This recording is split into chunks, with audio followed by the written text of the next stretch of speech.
Welcome to this meeting of the HFRA Pension Board. This meeting is being held remotely and members are in attendance via video conferencing. The meeting is being live streamed on the authority's website and will also be available for repeated viewing. Those participating in the meeting are consenting to being recorded and use of those images for broadcasting purposes. This meeting is being broadcast using a media channel from HFRS headquarters, and therefore the fire alarm test scheduled for 11:30 today may be heard during the broadcast. This will last no longer than 1 minute and the meeting will continue during this time unless advised otherwise. I will begin by naming the members who are in attendance for the public record, and during the meeting, if a member wishes to speak, they will indicate this by using the raise hands icon function. Members will be asked if everyone agrees with the recommendations, and we will be seeking a consensus of agreement. I would like to remind members to please keep your microphone muted unless you have been called to speak, and you may be visible on the screen to the public and to other members even when you are not speaking. I will now name each member present. Stu Adamson, Richard North, Councillor Roger Price, Richard Scarf, Dan Tasker. I would also like to welcome Joe Thistlewood, Technical Finance Manager from the Isle of Wight Council, who has a standing invitation to attend these meetings, and also to welcome Rob Carr and Claire Neal, the lead officers for the Pension Board. So moving on to item 1 on the agenda, which is apologies. We've had no apologies from members, but we've had apologies from one of the lead officers, Jonathan Herford-Potter. Yeah, Councillor Price, you'd like to speak? Oh, sorry, you're muted. Yeah. So, Jackie, I keep on getting culture and communities, Peter Chegwin and others coming up in the left-hand corner. Is that meaning that there's another meeting going on parallel to this one? And are they coming into this or what? No, they're not. I understand there is a familiarisation session for the Culture and Communities Select Committee this morning. Are you a member or a deputy on that, Councillor Price? That's why you're getting notification, but I can't hear you. Sorry, you're muted. Yeah, I muted it again. No, I am a deputy on that, but yeah, that's why you're getting the notification, because you'll be on the invitation. But yeah, for this meeting. No problem. So we've had apologies from Jonathan Herford-Potter, one of the lead officers, and moving on to item 2, which is the election of chairman for the board. Please, can I have nominations for chairman, which will be until the 31st of March 2021, as by then the new combined fire authority after that point will have to appoint 2 new members of the CFA, new committees of the CFA. And we're anticipating that the chairman and vice chairman of the newly formed pension board will be elected at its first meeting. Are there any nominations for chairman? Councillor Price? I would propose Stu Adamson. Okay, have we got a seconder? Someone to second that? Jackie, it's Dan Tasker. I was going to nominate Stu myself, actually, so I would be happy to second him. Oh, lovely. Thank you. So, Stu, I can confirm you're now elected chairman until the 31st of March 2021. So I'll hand the meeting over to you. Thank you very much, Jackie. Thank you, members, for nomination. Very much appreciated. If we move quickly on to the election of vice chairman. So have we got any nominations for vice chairman for the pensions board up until the 31st of March next year?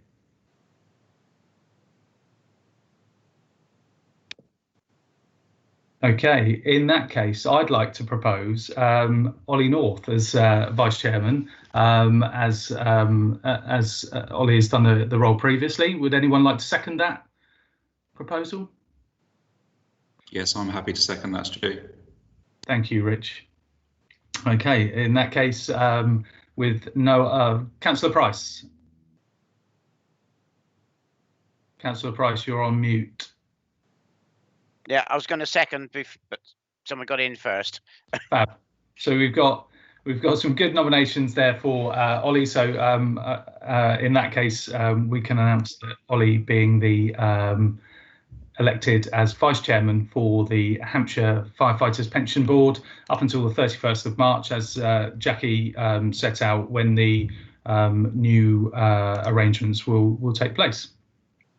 So item number 4 on the agenda, declarations of interest. Any members with any disclosable pecuniary interests? And I will use the rule of 3 seconds with no talking there to suggest that there are no declarations of interest, and that all members understand their needs to do that. Okay, if we move on to item number 5, then minutes of the previous meeting. So if everyone can go through, so pages 5. Sorry, no, it's page 3 on your agenda pack, and we'll go through for matters arising or any other elements for correction. So page number 3. Sorry, I've put my hands up, but I'm not sure if you can see me. Joe Thistlewood. I was looking at the actual minutes. Oh, okay, apologies. So Joe Thistlewood, yeah. Yeah, Joe Thistlewood, Isle of Wight Council. The name of our the board chairman for the Isle of Wight, it should be Ross Singleton, not Ros. So it should be a double S in his name. Yeah, my apologies, Joe. I'll amend that and I'll note that in the minutes. Thank you. Okay, so we can make that change. Thank you, Joe. Okay, so moving on to page number 4 of the pack. Page number 5. And finally, page number 6. Okay, with that slight amendment, we can make that change, and we can say that the minutes are a true reflection of our last meeting. Deputations, I don't believe we have any deputations. I'm looking towards Jackie, who would have received anything. So no deputations. Okay, so that takes us to item number 7, Chairman's announcements. So just a couple of things from me. So thank you to the board again for nominations for chairman. Obviously, having chaired the board on the last couple of years, it's good that I can do that for the coming year, and also the last year in which we'll just be a Hampshire board only, pending the combination with the Isle of Wight and bringing those together. Hopefully that will be a nice seamless combination, as Joe has joined us on numerous occasions and continues to do so through this year. So all good there. Obviously, we have one member missing from the board at this meeting. So we have a vacancy as Malcolm retired last time, and hopefully I'm sure you all wish that Malcolm is fit and well and enjoying retirement. And we'll see a new member appointed by Hampshire Fire and Rescue Authority at their next meeting, which is next week. So for the next meeting, we'll have a full board of 3 employer reps and 3 employee reps. So as usual, we've got some really good reports, 4 reports and an update in the meeting. And again, thank you to Claire and Rob and the pensions team for providing us with those reports. So that's everything from me in terms of chairman's announcements. So what we'll do is we'll move on to item number 8 on the agenda, which is the Scheme Advisory Board verbal update.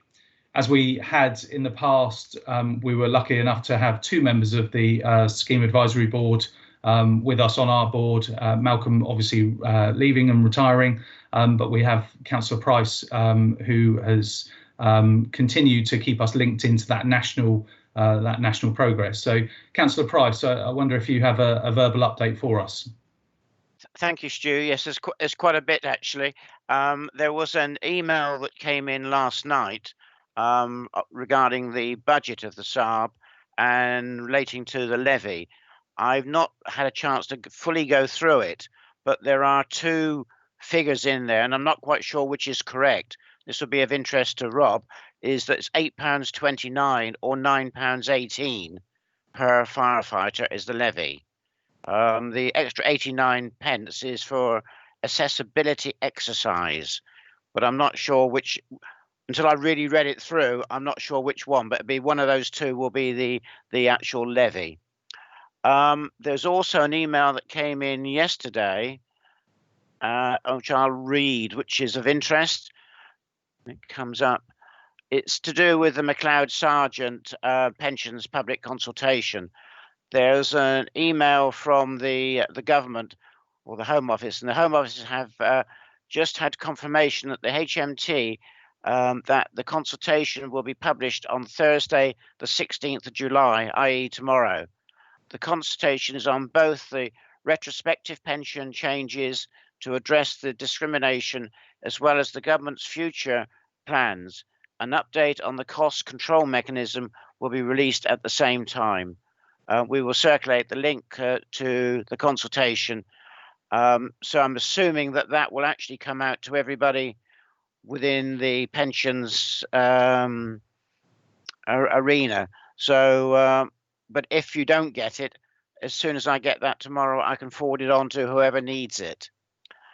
The last meeting that we had was on the 11th of June, and temporary contracts was brought up about that they're not available for pensions or for compensation. So we just need to make sure that everyone is aware of that. The COVID-19, the government did announce £60,000 any deaths related to COVID for the health service, and there is some question of whether that will also relate to firefighters who are involved in anything to do with doing work for the health service. Difficulty, I think, is always going to be is how do you prove that if they did unfortunately die with COVID, is that whether they got that through the work they were doing or through any other activities which they were doing outside of the service. So it's a very difficult one, I think, to actually to look at. There's also advice on pensionable pay is available with retrospective correction action on pensionable pay. One of the things which is quite interesting too is that 5 services have given or are going to give up running the firefighters' pension schemes because they are involved in complicated. So they are looking for administrators to actually take them on. And I think this is going to be a difficulty within the industry because they are complicated, as Claire will say. So that's an issue which I think is going to be right across the country. I've been also having discussions with Rob about pensionable pay and what is funded from the employer rather than the pension fund. And the last email I had from Rod, and I don't know if Rod wants to talk about it at all, is doing a presentation to the panel at some time in the future about that. That's all I've got to. Yeah, I think that covers all the points I need to cover. Thank you, Stu. Okay, thank you, Councillor Price.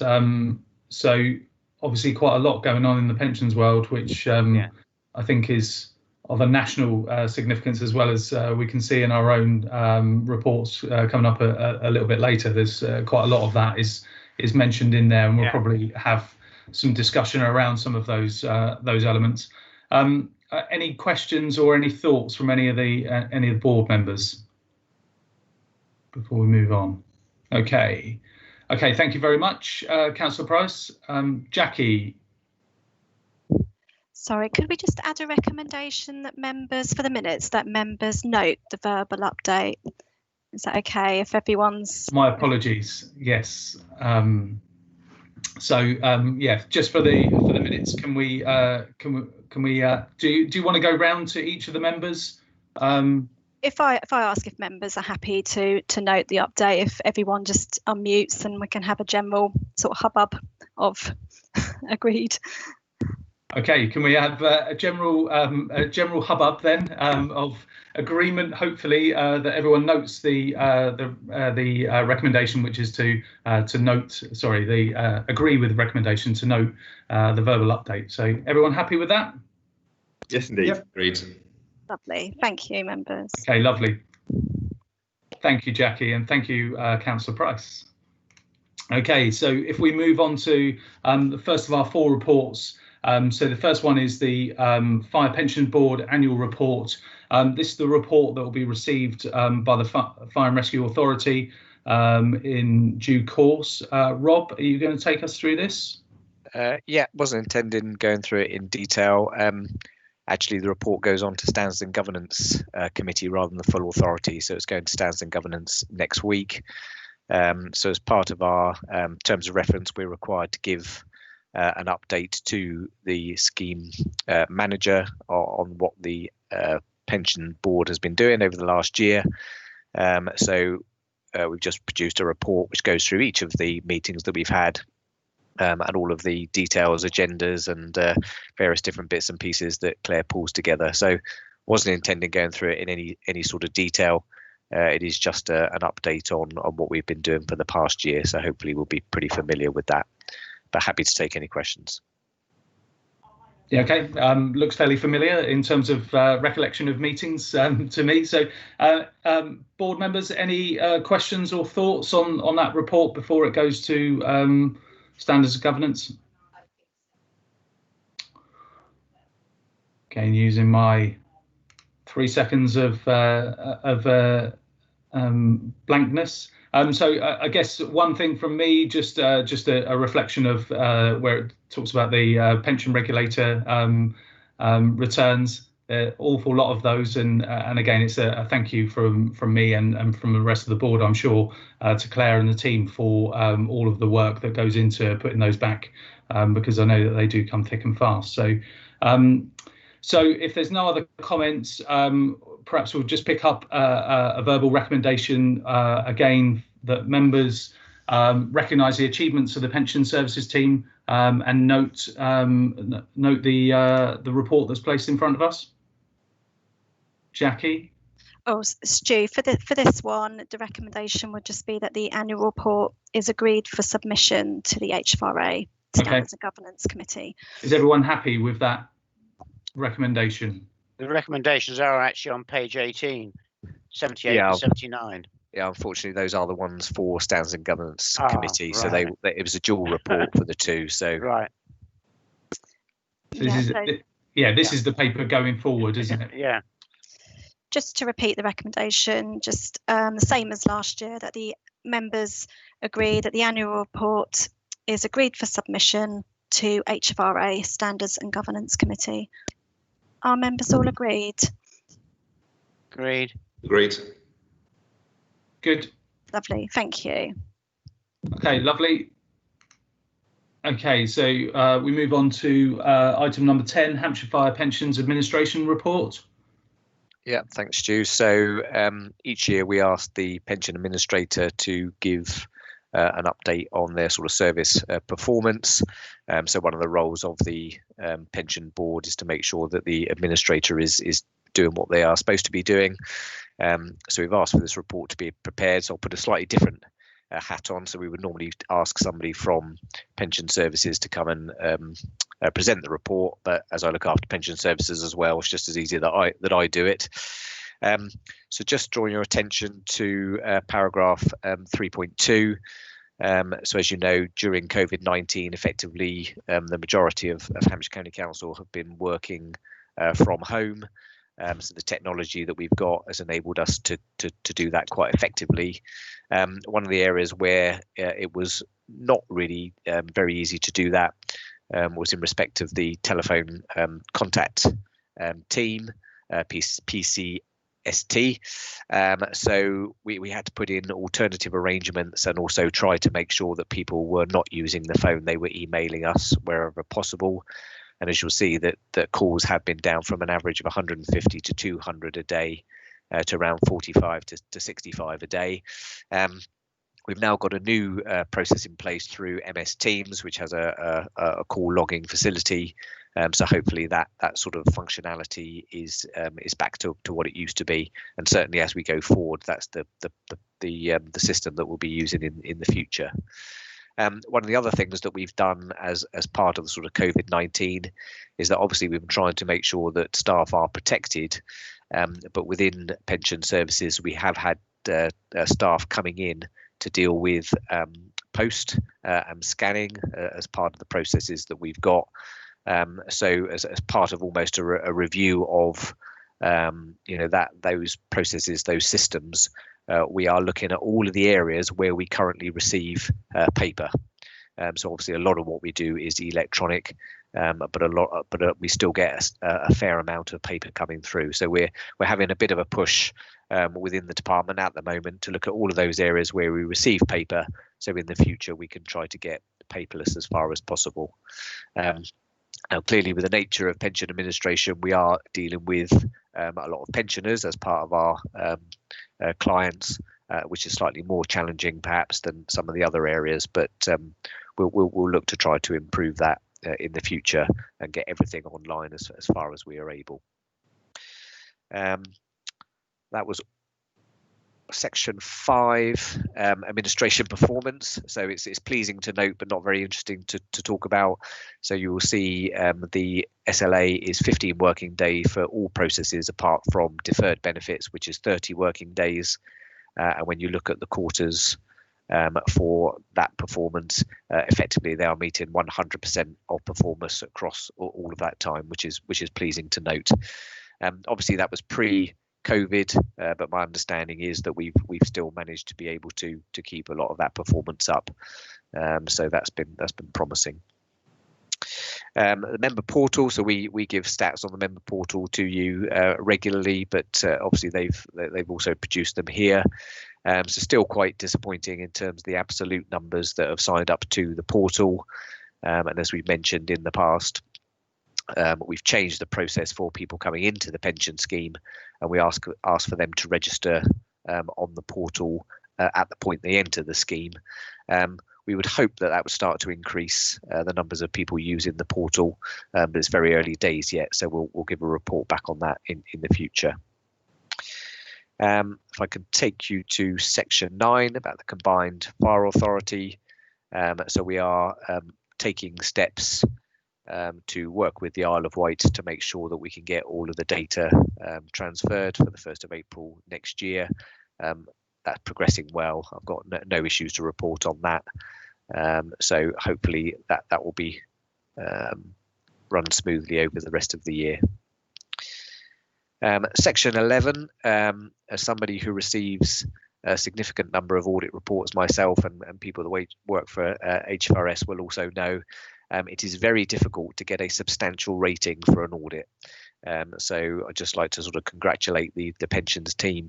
They have a very sound framework of internal control in place, and that's reflected in the rating that they've received for last year. So that's very positive.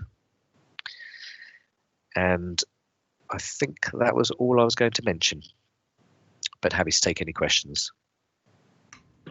Okay, thank you, Rob. Any questions for Rob from members of the board? Okay. Yeah, like you, I think the audit outcome is very, having seen some audit outcomes of recent times, very impressive. So, you know, good congratulations to the team, and it puts us in good stead for knowing that the pensions are being managed very well for us. So, if there's no other questions, I think Jackie's going to prompt me for a recommendation for the minutes. Sorry, I've got Councillor Price. Have you got something that you? Sorry, I've turned the microphone on my hand up. Under the section 6 members portal. I don't know whether it's just me, Councillor Price, but I can't hear you very well. Have you got your microphone near your mouth?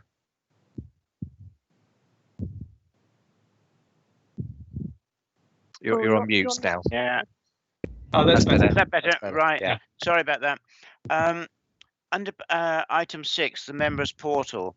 I mean, it's really a very small percentage of people who have signed up. Is there anything else that we can do to try and get people to sign up to the portal? I mean, particularly with the active. I mean, when you look at it, 28.45% of active members in the service who are only signed up to it.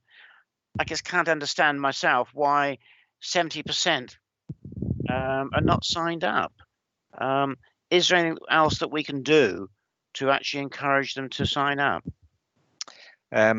Yep. So we run communications every time. So every time the annual benefit statements go out, we run communications within the service. We've got reminders that go on to the intranet. So we do all we can. As I say, we've got the new process in place to capture people as they enter the scheme. But at the end of the day, there is a high level of personal responsibility in this. I mean, I think if you go back to the days when we used to send out annual benefit statements by post, of course, whilst 100% went out, what we don't know is how many of those just went straight into the recycling bin. So at the end of the day, it is personal responsibility. I mean, what is interesting is that if you compare the results for fire with similar results for the police, Hampshire Police have a much larger take up. So police seem to be much more interested in their pensions than firefighters. So I don't know why that is. Maybe we'll have to do a study at some point. Can I just sort of come back and sort of say, I mean, is there anything which area managers in speaking to stations and what have you can actually encourage people to actually sign up? Because my concern is paperwork going out, is people read it, and if they don't do it immediately, then they don't do it. It's like if you're selling a ticket for an event. If you say to somebody, do you want to come to such and such event, I've got tickets, unless they buy them there and then, you're not likely to get them to take those tickets up at a later stage. So, and the same with posters for such things. So to me, it's more of a word of mouth in trying to encourage people that way. Yeah, I think you're right. There is a responsibility on us to get the word out. I do wonder whether the consultation that you referenced in your update will be helpful, because it will raise the profile of pensions. And so anything that we need to, kind of do around that is probably useful, because I think the profile will be raised, and therefore we'll be able to float on the back of that, perhaps. Ollie, you've got your hand up. Thank you, Stu. Yeah, just a couple of points, really. The first one regarding the figures in 6.1. I know 28% doesn't, on the face of it, sound like a huge number, because it isn't. But I think what it does demonstrate is some steady progress over the months that have gone by. So I don't think we should ignore that progress that has taken place. And the second one is that with the current round of promotions that are taking place at particularly sort of watch, station and group manager levels, there's actually an opportunity there for us to engage with people taking on the new roles, and where particularly people who are just going to progress from watch manager to station manager and will be taking on FDS, there's quite a potential for them to have an annual allowance tax liability. So again, there's a further opportunity for us to engage and promote the online portal for them. Okay, good, thanks. Rich, you've asked a request to speak. Thank you, Stu. Yeah, so similar point really, in that Yes, acknowledging that that number has increased, I do still find it staggering that so few people engage with and have any kind of desire to fully understand their pension, particularly, and yes, it will become more high profile, but it has already been high profile in terms of press coverage and more. So I suppose the question or the challenge is, are we doing enough as a service to fulfil our obligations in making sure that people do understand, particularly where they might, through promotions, might then encounter future liabilities. So is there, I think as Councillor Price mentions, is there an opportunity for pension and the pension portal to become a standing item on PDR conversations? What is there that we can do that will make it easier for people to register and use the portal? I'll tell you what, as I chair the Operations Management Board, so that equates to 80% of the workforce, pretty much of of Hampshire. Should we take an action for us to look at how we help with the comms around that directly within the operational teams? And I'll come back with some views, and probably I'll come to Claire and maybe seek some help with how we do that. But if I take that away, that may help with that. Everyone happy with that? So yeah, if I can come in, so I think that makes good sense. I would worry about having individual conversations, because obviously what we can't get into is potentially somebody giving what might be construed as advice. Yeah. But I think, yeah, if we can do something through the OMB, certainly there's also that opportunity, as suggested, to try and pick up something through the promotions route. So maybe again, that's something that if Claire could get dialed into that, just to be able to press the fact that you need to be able to register on the portal, but also to flag some of those issues around annual allowance, etc., that people need to be aware of. So I think we can do something targeted in that respect.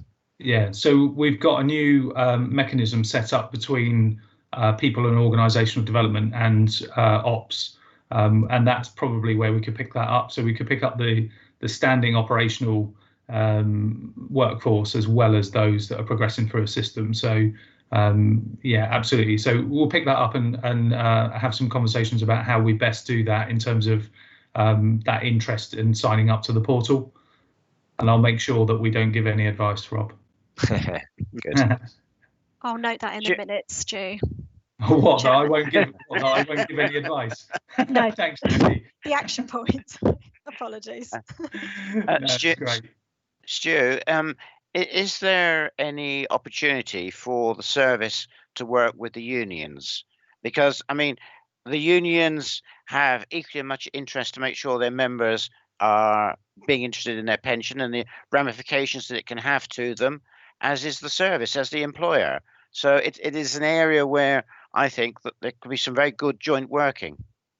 Yeah, it's a really good point. Again, what I'll do is, if I pick that up as part of that conversation and through the joint trade union meeting mechanism, we raise that as an agenda item. It's not very often that we actually raise items with the union, so we'll do that under that mechanism as well. Okay. Any other comments regarding, in particular, the agenda item that we're on, which is the administration report? No. Oh, sorry, Ollie. Thanks, Stu. I just wanted to say, with reference to the union engagement, that is something that we have as a board and myself individually tried fairly consistently over a long period of time, and the response has been underwhelming. But that's no excuse for not continuing to do so, and perhaps ramping it up if we can. Just really wanted to add that. Thank you. Yeah, absolutely. It's not for the lack of trying, but we'll continue to do that, because I think it's important. It's important that people know that they can get that advice, and hopefully have a bit of interest before they stumble upon either the final years or their need for looking interested in their pensions. Okay, if there's no other comments, we'll come to Jackie. Is there a recommendation for this element? I can note those as action points in the minutes if the members of the board are happy with that. Okay, do that, and note the contents of the report, and a thank you to the pension services team for their continued work in managing that pension fund for us. Can I have members' agreement for that recommendation? If you just unmute, and are you able to unmute, members, just so we can have a vocal? Yeah, that's good. General hubbub. Thank you. Thank you. Yeah, hubbub. Thank you. Okay, good. Okay, with that general hubbub, we'll move on to the legislation and LGA update report, which is there just to identify any changes in legislation. I'll look to, is this Rob or Claire? Yep, still me, unless Claire wants to pick it up. But I mean, so generally speaking, we don't go through this in detail. It's almost there to make sure that we can demonstrate that we are on top of what is happening and what's coming out, which clearly we are. I will just draw attention to paragraph 6. So Councillor Price mentioned about McLeod Sargent. So as part of the remedy work, we've been asked to provide numbers to government for what potential areas we could have people affected. So that's ill health retirements, immediate retirements, and people who are due to taper. So just the table in paragraph 6 there shows the sorts of numbers that we've got within HFRS. So we've got no claimants that fall into that category, but a grand total of 131 non-claimants that could be affected. So the news that the consultation is coming out tomorrow is obviously hot off the press, as Councillor Price has told us. So that will be, I must admit, we weren't expecting it. So we'd been told it was coming out in the summer, but we were expecting that to be delayed. So that certainly means that Claire will be busy over the next couple of weeks having a read of that and seeing what it looks like, and what we'll try to do without duplicating what others will do, the LGA, etc. Is just make sure we get round a summary of the key points of that, because it's obviously quite significant for us going forward.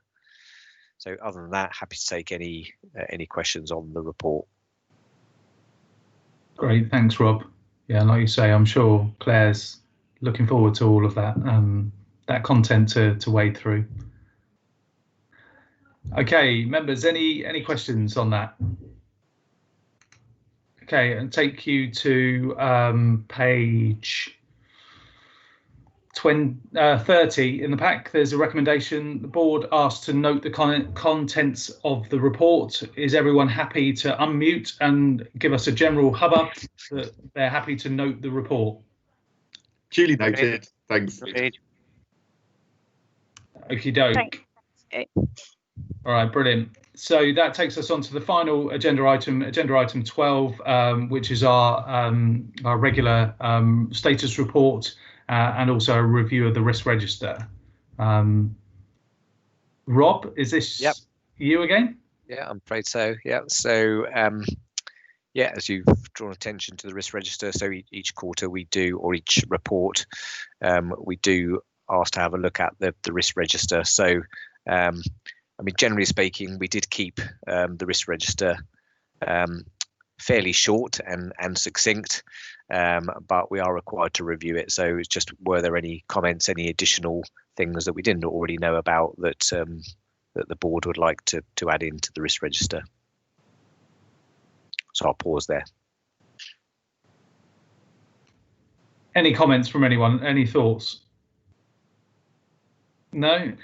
The only thought I had was I wonder whether the bottom one, so item risk number 4, after mitigation, whether that is still a medium risk, because we're doing that. We've got that on the rolling agenda, that not spotting,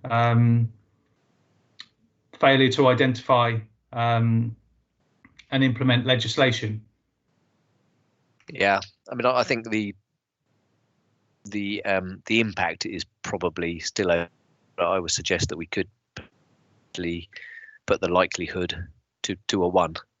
And that was my thought in terms of how likely that going to happen. You know, it feels like the right thing, that we're managing the risk well.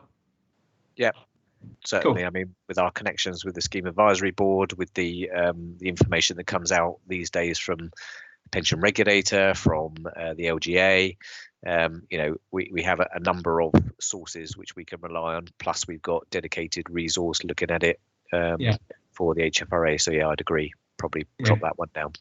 Okay, good. Jackie? Sorry, my apologies, Chairman. I didn't catch which risk that was. It was number 4. 4. Thank you. So risk number 4, which is regulatory and compliance. Thank you. Okay, any other thoughts on risk register? No, back to you, Rob. Yeah, so paragraph 7 onwards is the McLeod Sergeant case. Don't intend to go over that, so we've just covered that and the fact that the consultation has come out, so that will hopefully move things on significantly in terms of having an understanding of what the government might do about it, and also the sort of timescales over which the remedy will apply. So that's quite a big issue for us.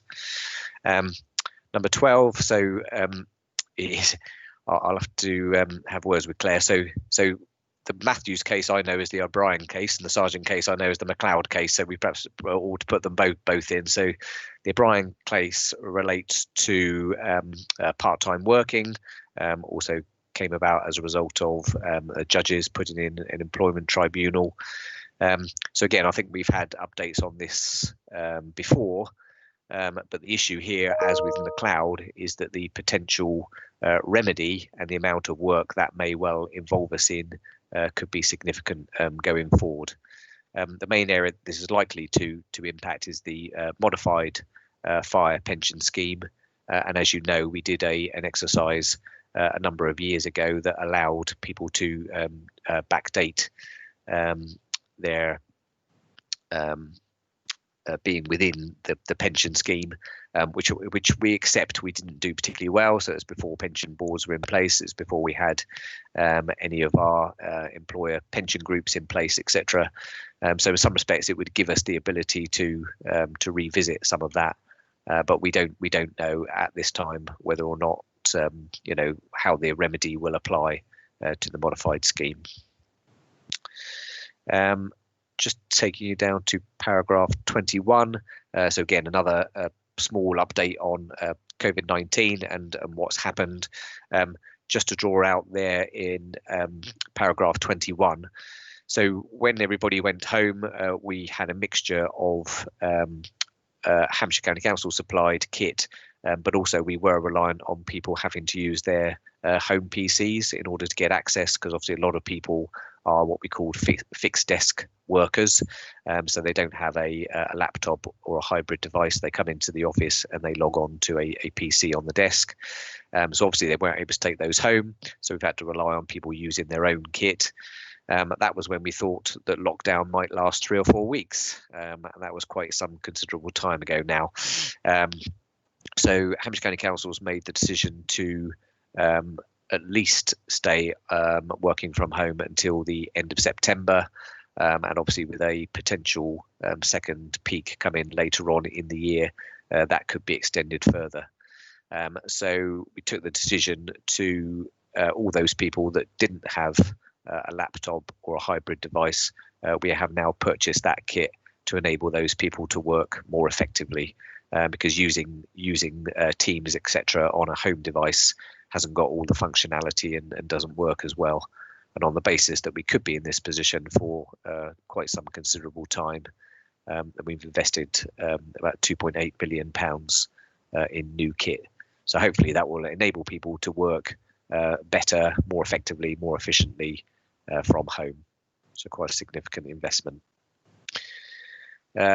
Paragraph 26. So obviously also as a result of COVID, we've had to cancel some of the courses that we had in place in terms of the pre-retirement courses. So the board's asked to give their view there. So the next one is scheduled for 23rd of November.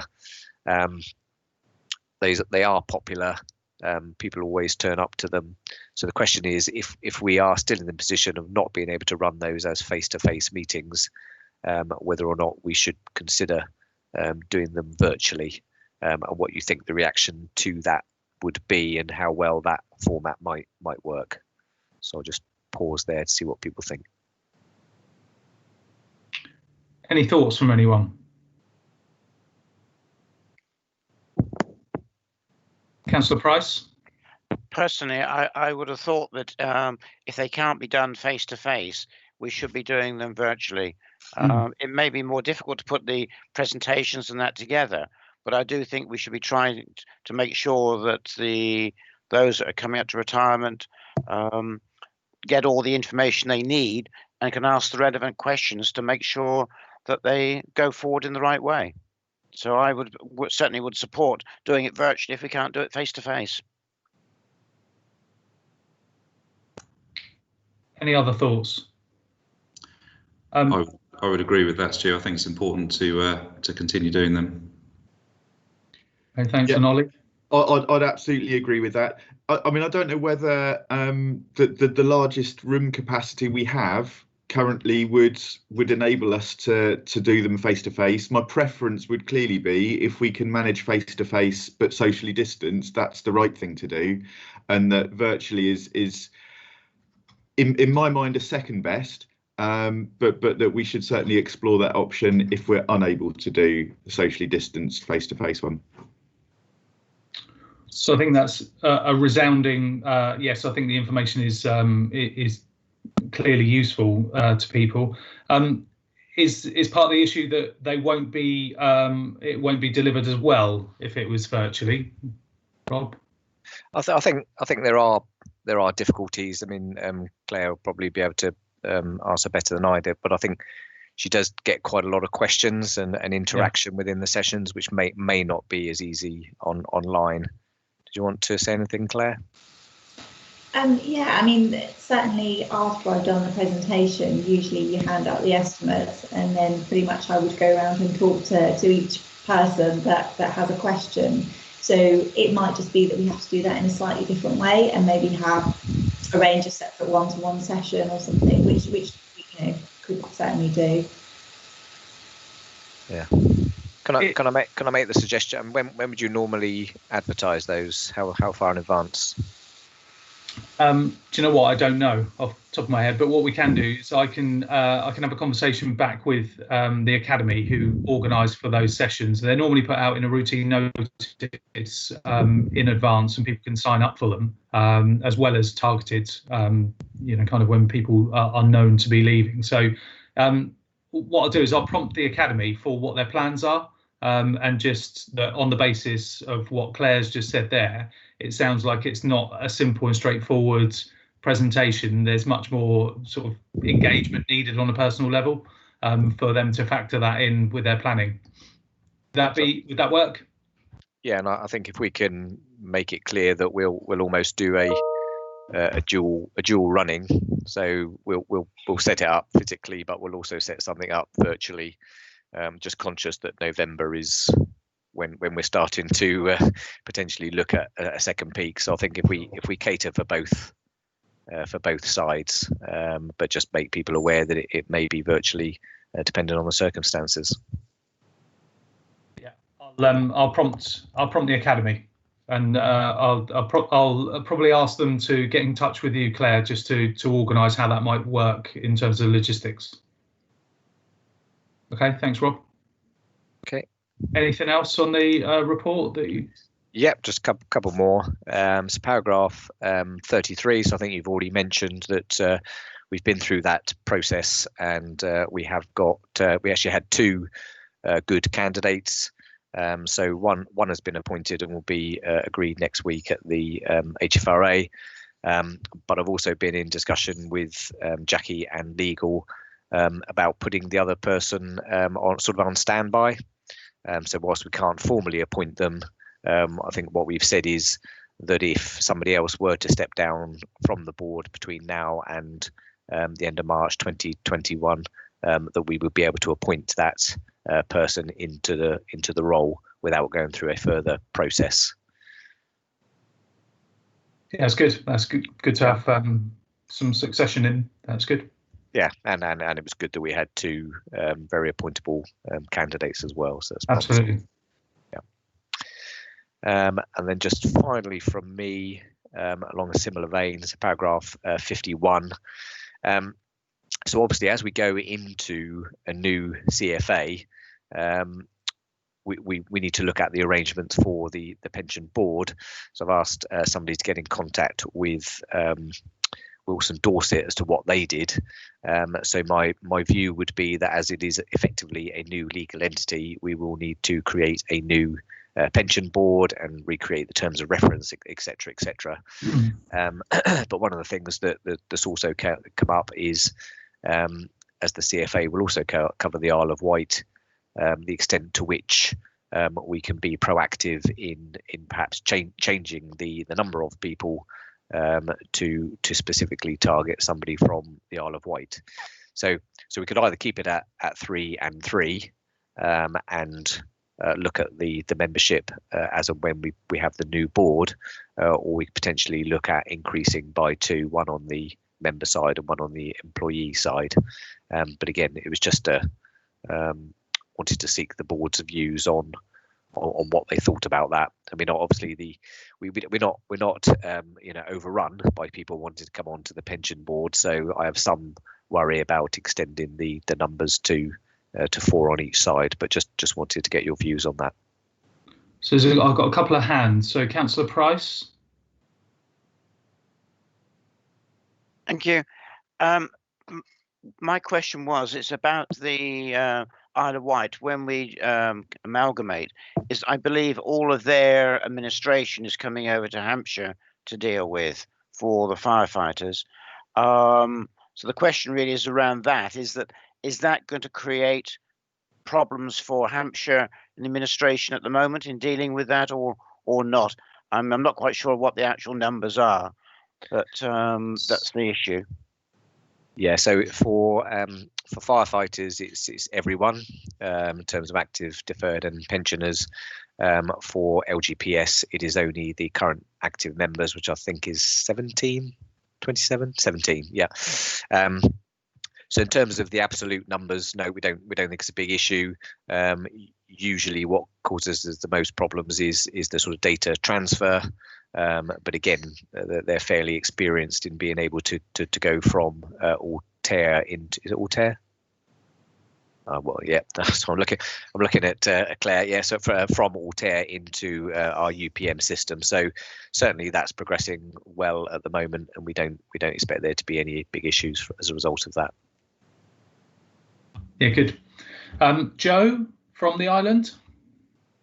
Yeah, thank you. Sorry, my camera's decided to drop out, so I can't see you. I can see you, sorry, but you can't see me.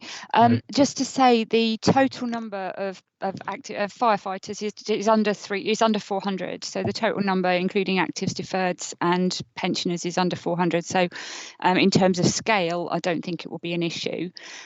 We have been working with Hayward's to come up with some costings and how they will be able to support us to get the data across. And I believe that information's been shared with Annie Platt, so that progress should be being made quite significantly on that. In terms of board membership, we have currently a 2+2, 2 employers, 2 scheme members. Our employers are both elected members of the authority, so given the fact that the new employer for the Combined Fire Authority will be the Combined Fire Authority, I'm not sure how relevant a new Isle of Wight employer rep will be. But in terms of scheme member reps, our 2 existing scheme member reps are very keen that a Isle of Wight representative is available. There is the ability for Isle of Wight representatives to be on the combined board. So Steve Apter, I believe, has asked for the names of those 2 members and is passing that on to the CFA. So I guess in terms of a mechanism there, Rob, that should be picked up as part of the CFA project. Am I right in thinking that?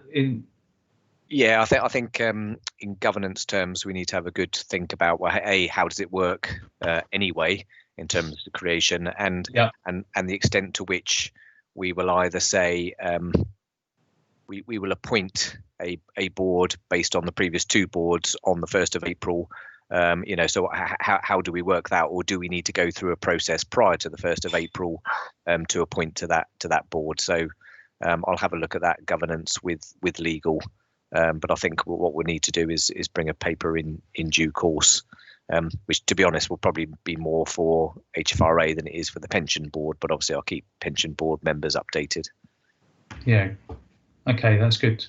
Yeah, I think that it is definitely worth thinking about. I know that there was some talk about just combining the 2, but then that leaves us with the issue a bit further down the line of maintaining those numbers and what that looks like in terms of the mechanism. So I think it's good to have a fresh look. Yeah, I mean, just off the top of my head, so if there are 2 keen people from the island, whilst there might be employee based at the moment, there is nothing stopping one being an employee rep and one being an employer rep. Obviously changes the focus a bit, but we need to think about that. But I think that it's good to know that, so thanks for that, Joe. It certainly gives us options. Okay, so board, Jackie, you wanted to come in then? Hello, yes. I wondered whether it would be appropriate just to add an additional recommendation that officers look at the possible options, explore the options for membership, and to bring a report with the possible options to the next meeting of the board, potentially. Yep, that's a good idea. Okay, good. Is everyone happy with that? Quick unmute, Hubbub. Yeah. Actually, Chairman, I don't know, shall we go through? I know there's 3. Yeah, so I was going to come back to those other recommendations. Do you want to? Yeah, I wondered about taking them all in, each one by itself. Stu, before we come on to those, I just wonder, is Rob, is your point 50, does that warrant any further discussion about the temporary promotions and the impact of April 21 and the Isle of Wight? And does Joe, is it possible to have any idea of scale as to how many people actually that affects, and whether in particular will there be any people that could be in temporary promotions at that point? Yeah, so it's a good point. Thanks for drawing attention to that. So my understanding is that there aren't big numbers, but hopefully Joe can give us an update on that. But similarly, we'll need to look at, as it's a newly constituted CFA, we will need to almost make that decision again, if you see what I mean. And I think we've picked up on that already, Claire, haven't we, in terms of digging out the previous report that we did on that? Yes, that is in the process of being looked at. Annie Pratt has got that well on her radar, and she is certainly, at the moment, from what I understand, there are not huge numbers of people on the Isle of Wight that have temporary promotions, but it is something that they are going to obviously keep in mind. And I think she was saying that with the latest round of recruitment, that may well change or remove some of the temporary promotions that are in place at the moment. So she's got that well in hand to obviously keep abreast of the number of cases that we've got and a potential solution that we might have for that. Good. And of course, day-to-day leadership lays with Dan, who's on the pension board anyway. So he will have that flagged in his head, just in terms of where we sit with that. I can see him nodding. I've got a couple of hands up, so if I come to Councillor Price and then Jackie following. Stu, I mean, with the CFA, and looking from the pensions point of view, obviously the Isle of Wight dealt with their pension administration and dealt with their firefighters on the island, as we do on the mainland. Now, obviously, when they transfer into our administration system, I suspect that our administration is dealt with slightly differently. The main principles will be the same, but there will be different things which we will do to what the Isle of Wight does. Therefore, is there a case at some point, either under the pensions control or under the CFA amalgamation, to actually do some sort of presentation to the Isle of Wight firefighters to understand how when they transfer over to the administration from Hampshire, what we do and how we provide the service and how we go about things. So I'm not. I mean, obviously they are still administrating the firefighter pension scheme, so that shouldn't be different. The key issues such as annual benefit statements will all be under the same regulations. So I can't see that there would be huge differences. There is the potential to do something. I'm not sure it would be a presentation to point people to the right websites. And just to sort of say, well, this is how we do things. But it might also be helpful if Joe and Claire were to touch base to say, well, is there anything significant that we would need to draw to their attention in terms of swapping over? I mean, as we've already demonstrated, firefighters' interest in their pensions is pretty low anyway. So their interest in their pension administration might be even lower. But it's a good point, and it's something we can look at. Is there anything specific that we need to draw to their attention? Yeah, good. Joe wanted to come in. Yeah, sorry. Thanks, Stu. Just very quickly to say, we do the same role effectively on the Isle of Wight as the pensions administration team do in Hampshire. Obviously, our resources are smaller, so to an extent, if there is any difference, it will possibly be seen as an improvement in service, primarily because of the resourcing capacity of the Hampshire pension team compared to the Isle of Wight pension team. The one bonus that you may find is that Isle of Wight staff, we currently don't have a firefighters pension portal. So, and we've had a number of firefighters express an interest in the local government pension scheme one that we have. So you may get a bigger take up of Isle of Wight members on your portal, considering that they don't have anything here.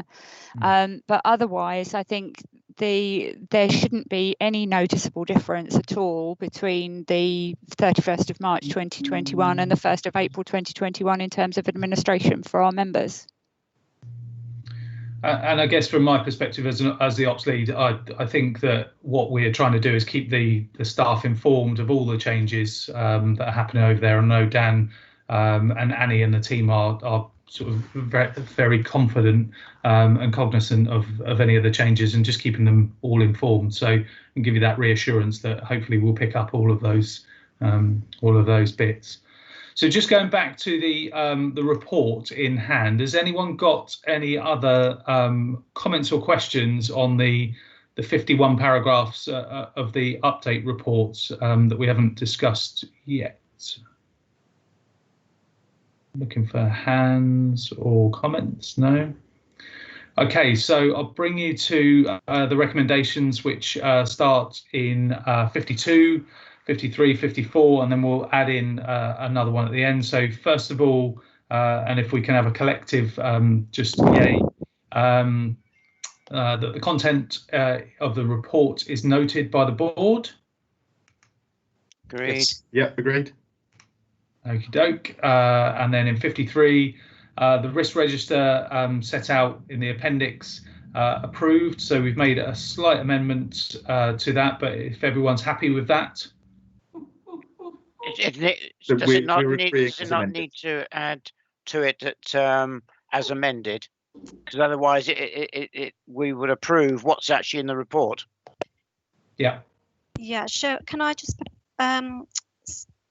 ask that the risk register as set out in paragraphs 5 and 6 and Appendix A be approved by the board, and note that risk 4 will be, sorry, I missed what risk 4 was going to be moved to. Was it the likelihood will be amended to 1?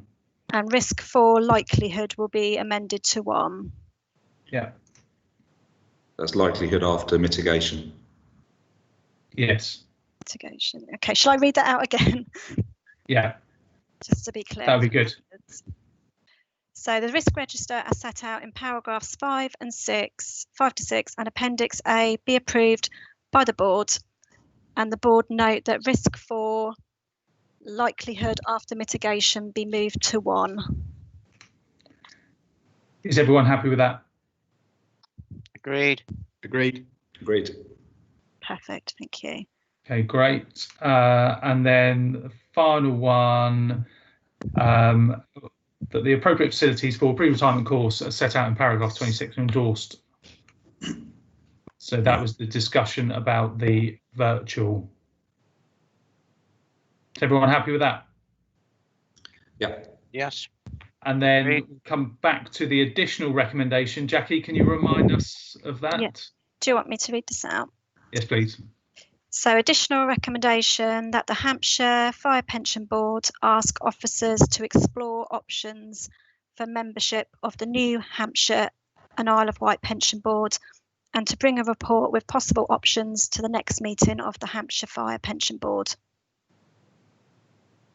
Okay, board members happy with that recommendation? Yes, indeed. Can I get a question? Would it also not have to go to the joint FRA meeting? Yes, I think Sorry, Rob.